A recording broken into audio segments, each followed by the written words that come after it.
वो आज का ये दिन हमेशा के लिए भूल जाएगी। হ্যালো বন্ধুরা, কি অবস্থা, কেমন আছেন সবাই? তো যাই হোক, রিসেন্টলি মুক্তি পেয়েছে আপকামিং ইন্ডিয়ান হিন্দি ল্যাঙ্গুয়েজের romantic drama film Ek Din. Already সিনেমাটি আমি দেখেছি, তো চলুন দেখা যাক কেমন হয়েছে এই সিনেমাটি।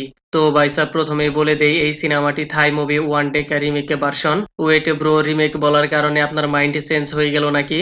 নিরাশ হওয়ার দরকার নেই, ভালাই সিনেমাটি রিমেকে, তারপরও যেভাবে সিনেমার স্টোরি লাইন প্রেজেন্টেশন করা হয়েছে ইটস রিয়েলি টু গুড।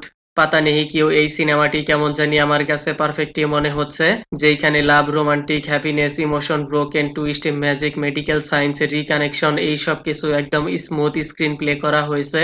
এইখানে main lead role played by Junaid Khan as Dinesh and Sai Pallavi as Meera. সিনেমার মধ্যে তাদের জুরি কেমিস্ট্রি ভালোই লেগেছে। বাট জুনায়েদ খান একদম সাদা সিধা, ভোলা বালা, decent, innocent, look like invisible man. হয়তো আপনার কাছে সকাল সে বেউকুফও মনে হতে পারে, ডোন্ট মাইন্ড ক্যারেক্টারই এইরকম।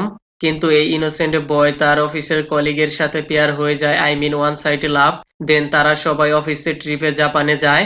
সেইখানে হিরো উইশ করে একদিনের জন্য তার কলিগ যেন তার গার্লফ্রেন্ড হয়ে যায়।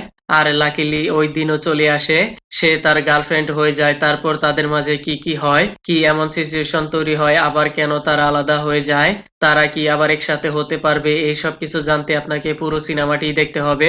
মাত্র 2 ঘন্টার এই সিনেমাটি আপনাকে বোরিং ফিল করাবে না। যেভাবে স্টোরি লাইনে love, romantic, happiness, movement, emotion, screenplay করা হয়েছে, শুরু থেকে আপনি হুক হয়ে থাকবেন। বিশেষ করে এইখানে সাই পল্লবীর acting, personality, quality unbelievable. She is playing killer acting. বেকার কোনো সিন নেই, ড্রামা নেই, ইভেন কিসিংও নেই, জাস্ট সিম্পল রয়েছে।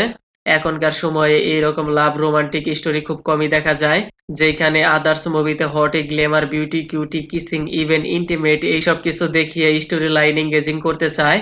তাদের এই মুভি দেখা উচিত কিভাবে এইরকম সিম্পলের মধ্যে ডিসেন্ট একটা লাভ স্টোরি মেকিং করতে হয়। আর আমার মনে হয় যদি এই সিনেমাটি রিমেক ভার্সন না হতো তাহলে থিয়েটারে আরো ভালো পারফরমেন্স করতো।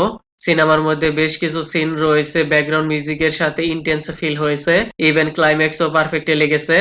আর আপনি যদি এখনো না দেখে থাকেন তাহলে দেখতে পারেন, আই এম শিওর আপনার ভালো লাগবেই। ওভারঅল সবকিছু মিলিয়ে ইটস রিয়েলি গুড মুভি। তো যাই হোক, আমি আর কিছু বলবো না, দিস ইজ মাই ওপিনিয়ন। ফ্যামিলির সাথেও দেখতে পারবেন, বাট গার্লফ্রেন্ড থাকলে আরো বেটার হবে।